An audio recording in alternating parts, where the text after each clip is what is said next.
Ngayon sa video na 'to pag-uusapan nga natin, ito nga yung pinaka-history ng screen protector. Ito nga yung paano sila nagkasunod-sunod na lumabas. So, umpisahan na natin. Ngayon, way back in 2014, ay ang mga cellphone nga nun ay mga keypad pa lamang. Ito yung mga Samsung, no, mga Nokia, at most commonly, Nokia talaga yung mga cellphone ng mga tao. At lahat ng customer, lahat ng lalaki, babae, matanda, bata, Nokia yung gamit nila. Ngayon yung mga panahon na to, dito na nga lumabas nga yung mga touchscreen. Now, during that time, mga Java pa lang. Ito yung hindi pa talaga sila Android. Pero innovation na yun dati. Kumbaga mula sa D-keypad, andito na tayo sa may touchscreen era. Kumbaga nagkakaroon na ng transition. Ngayon, merong problema. Yung mga touchscreen kasi, nagagasgas nga yung pinaka-touchpad nila. At kalaunan, ang pangit nga tignan. So ngayon, itong mga tao, nakaisip sila ng isang protection para maiwasang magasgas itong mga cellphone natin. At dito na nga papasok yung screen protector. Ngayon, yung unang design ng screen protector, isa tong malaking square na parang kasay siya ng bond paper. Meron siyang mga guhit-guhit at kailangan mo siyang gupitin. So, ayun yung talagang pinakaunang-unang nakita natin na screen protector. Ibabakat mo siya dyan sa pinaka touchscreen mo, kukuhain natin yung sukat, at pag nakuha nga natin yung sukat, gugupitin na natin ng mano-mano. So, ganun yung ginagawa dati. Mano-mano pa namin ginugupit yung mga screen protector. Tapos, ilalagay nga dyan sa may screen ninyo, tatanggalin yung magkabilang balot niyan hanggang sa puti na lang yung matira. At after nga nun, magbabayad na yung customer. Ngayon, ang mga advantage naman nun, sobrang ganda nun dati. Kasi may screen protector ka na, hindi na magagasgas yung cellphone mo. Ngayon, ano naman yung naging problema sa kanya? So, dahil nga nagagasgas, yung screen protector na yun, nagagasgas din. At hindi rin siya nagiging pang lifetime talaga o hindi siya talaga pang matagalan. Pag nagasgasan na ulit yung screen protector na yun, kailangan mo nang palitan nung bago. Ngayon, dumaan yung mahabang buwan at ganun yung ginagamit ng mga technician o yung mga naglalagay ng mga screen protector. At medyo nahihirapan na nga kami dahil masakit din maggupit sa kamay. At kung maghapon mo yung ginagawa, masakit nga siya dito sa braso, pero sulit naman dahil nababayad yung customer. Hanggang sa naglabas na nga sila ng personalized na screen protector. Ito nga yung screen protector na meron na siyang mga design. Kumbaga, Cherry Mobile, MyPhone, Samsung, naka-cut na siya mismo na ayon dun sa pinaka-screen o pinaka-display ng cellphone ninyo. Ang kagandahan naman dito, hindi ka na magugupit, tapos ilalagay mo na lang, mas madali yung trabaho. Ngayon, ang naging problema naman dito dahil nga sa madaming unit o madaming cellphone, kailangan mong bumili lahat ng model. Mula sa Samsung, sa MyPhone, sa Cherry Mobile, kailangan mo siyang bilhin. Pero may ginagawa naman kami dati na kapag hindi naman fit, tapos medyo kasukat siya ng screen protector na meron kaming available sa shop, ginugupit na lang natin. So, ginagawa natin ng diskarte. So, ganun talaga. Pag wala kang makita ng screen protector, ikot ka na ng ikot, di gawa na lang natin ng parang customize o DIY. Para nga lang magkaroon ng screen protector yung customer. Ngayon, dumaan yung mga ilang buwan, gumagana yung ganong paglalagay namin ng screen protector. Pero may lumabas na isang problema. Nababasag yung screen, no? Na pe-prevent nga yung gasgas, wala nga gasgas yung screen natin, pero nababasag yung screen.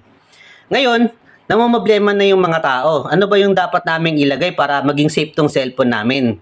So, dito na nga lumabas yung tempered glass. No, ito nga yung salamin na siya. Ang pinakaunang design niyan, tulad nga ng lagi natin nakikita, ito yung pinaka plain lang.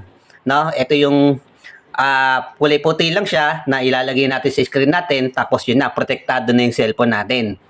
Ngayon, nakagandahan naman dito, nagkaroon na nga ng protection yung cellphone natin, tas wala pang gasgas. At yun talaga yung pinaka napakalupit na improvement o innovation pagdating nga dyan sa mga screen protector. Ngayon, pagkalipas nga ng ilang buwan, namomroblema yung mga customer naman. Ang sabi nila, medyo maliit daw kasi sa gilid. Ang gusto kasi nila full size. So, dito na nga lumabas yung full tempered glass. O, ito yung mga tempered glass na may kulay itim sa gilid. So, ngayon, ang dahilan naman nito, madami na nga kasing customer yung gusto na full coverage o sakop talaga ng tempered glass yung mga cellphone nila para talagang buong screen ay protektado. Now, ngayon nagkaroon lang yun ng itim sa gilid na nagpit doon sa dating medyo kapos. Tapos, gumagana naman yung ganong tempered glass. Ngayon, syempre, nanawa din yung mga customer, biglang lumabas nga itong si Privacy. Ito nga yung tempered glass na salamin na kulay itim, na kung saan hindi mo nga makikita ng katabi mo, yung pinaka-screen mo, ikaw lang yung nakakakita. So, sobrang astig din nun nung unang lumabas. Ngayon, dahil nga sa sobrang lupit ng na yon, screen tempered glass na yon, gustong-gusto yon ng mga customer. So madami naghahanap nun, privacy tempered glass para sa mga iPhone. So iPhone lang yung pinakamarami nagtatanong sa amin during that time. During that time kasi lumabas na yung iPhone 7, 7 Plus, iPhone 8, saka iPhone 8 Plus. So yun lagi yung gusto nila ipalagay sa iPhone nila, yung privacy.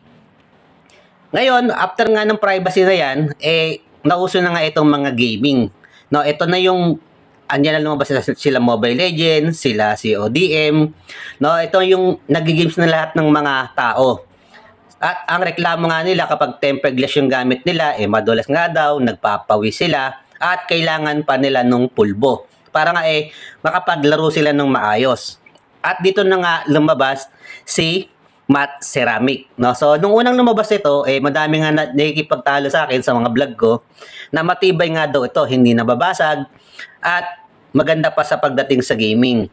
Now, kung usapan gaming naman, the best talaga yung matte ceramic na yan. At isa rin ako sa gumamit niyan. Madilim, no? Tapos matte nga siya, makapit sa kamay, hindi ka pinapawisan. At ang kagandahan diyan, talaga madali lang idikit. Ngayon, ang problema naman dyan sa matte ceramic kasi, nababasag nga yung touchscreen natin kapag nabagsak. So, isa lang yung kailangan mong gawin dyan. Dapat mo lang iwasan na mabagsak yung unit mo. Ngayon, sumunod sa listahan natin, ito nga yung anti-blue light. So, ito nga yung tempered glass na full tempered na siya. Meron siyang punch hole o butas sa camera. Tapos, kapag tinatagilid mo nga yung cellphone mo o kapag tinatamaan siya ng sikat ng araw, ito nga yung merong kulay blue. So, sinasabi naman ng mga customer natin na itong anti-blue light na nga daw na ito, yung mga strong na color nga sa LCD natin o sa screen, binabawasan niya nga yung pinaka parang reflection ba yun? O ito nga yung parang ilaw niya para nga hindi sumakit yung mga mata natin. At during that time, madami kaming customer yung nagtatanong nito. At mas commonly sa kanila, ito nga yung mga nag-games. Tapos sumunod na tong green light tempered glass. Ito naman yung tempered glass na full tempered naman siya pero kulay green. No, so nagkaroon din ako ng ganitong tempered glass at sinubukan ko rin mismo dahil syempre kailangan natin malaman kung ano nga ang advantage ng ganitong tempered glass. Ngayon, ang kagandahan dito, full tempered na siya.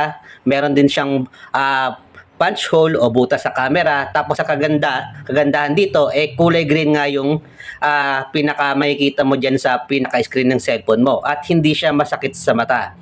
At isa dito sa mga tempered glass na nagustuhan ko. At sumunod sa listahan natin, ito nga yung matte tempered glass. Ito nga yung tempered glass na siya pero matte texture. No, yung unang matte ceramic kasi ang naging problema nila nababasag nga yung screen nila. At gusto sana nila matte design na rin pero tempered glass na sana. At lumabas na nga ito. Ito yung matte tempered glass. No, ang kagandahan dito full screen na nga po siya, meron na siyang punch hole at matte na nga po yung pinaka-screen natin. At madami din nagpapalagay ng mga customer namin dito lalo na yung mga nagi-gaming. Ngayon, ang naging problema lang nito sobrang mahal nga nung puhunan. At yung mga customer, ayaw nila magbayad ng gano'n. Ang gusto nila, 100 lang yan, kuya. Or 150 lang yung budget ko, kuya. Kaya hindi nagtagal yung ganitong mga tempered glass sa shop namin dahil lugi. Ayaw nilang magbayad ng medyo mataas o medyo pricey. Ang gusto nilang nila, 100 lang at 150. So, hindi tayo pwede sa gano'n dahil malulugi nga tayo. Kaya, itong tempered glass na to, naikabit din naman sa mga customer namin at nung naubos na nga sila, hindi na kami nag-stock ulit. Ngayon, sumunod sa listahan, ito nga yung neon tempered glass. Ito nga yung tempered glass na may kulay green sa gilid. No? Ngayon, ito yung nauusong tempered glass dati na full tempered naman siya, tapos meron siyang kulay green sa gilid. At ang isa lang masasabi ko dito, gumagana talaga yung kulay green niya kapag madilim. Makikita mo agad yung cellphone mo, pwede mong mahanap kapag madilim, hindi matatapakan, hindi masasagi dahil umiilaw nga siya. Kitang-kita mo siya, lalo na kung nakapatay yung ilaw. Ngayon, sumunod sa listahan natin, ito nga yung hydrogel. So, itong hydrogel kasi, para to sa mga cellphone na curve. O ito yung pa-curve yung gilid nila. So, meron kasi tayong mga customer na nahihirapan sila maghanap ng tempered glass. Ngayon, kapag nakakahanap naman sila ng tempered glass, kapag nilalagay, minsan may bubbles, minsan kapag tinanggal yung screen, yung case nila, umaangat yung tempered glass, o minsan naman, kusa talagang umaangat kahit hindi nila galawin. So, namumblema sila. At dito na nga pumasok si hydrogel. Ito nga yung jelly type siya na screen protector na may punch hole at full screen na kapag nilagay nga sa cellphone natin. At ang kagandahan dito, wala siyang bubbles kahit pa-curve pa nga yung gamit nila na cellphone. At ang kagandahan dito, nasolve yung problema ng mga customer. Yun nga lang, ang naging problema dito ng mga cellphone repair o mga nagkakabit ng tempered glass, mahirap siyang ikabit. Kapag nagbubbles, o nalagyan ng dumi o nalagyan ng alikabok yung during installation, hindi na siya pwedeng tanggalin o hindi na siya pwedeng iangat o permanent na siya doon. At dahil nga yung mga customer natin ayaw nila nung ganon, nagkakaroon tayo ng problema. Tulad nung shop namin, hindi naman talaga kami sa mall, sa kalsada lang kami, hindi talaga may iwasan na merong bubbles o nagkakaroon ng dumi sa loob. At yung application ng hydrogel sa amin, medyo nahihirapan kami o kahit ngayon naglalagay ng hydrogel na doon sa mga cellphone ng customer namin, umaangal. Ang hirap daw. Magaling na yun samantalang kami mga technician, hindi pa. Kaya, ang hydrogel na yan, ina-advise ko talaga na sa mall na lang kayo bumili dahil wala nga doon na alikabok, aircon, tapos talagang may lalagay nga sa cellphone nyo ng maganda. Yun nga lang, medyo pricey at medyo kailangan mo talagang laanan ng budget.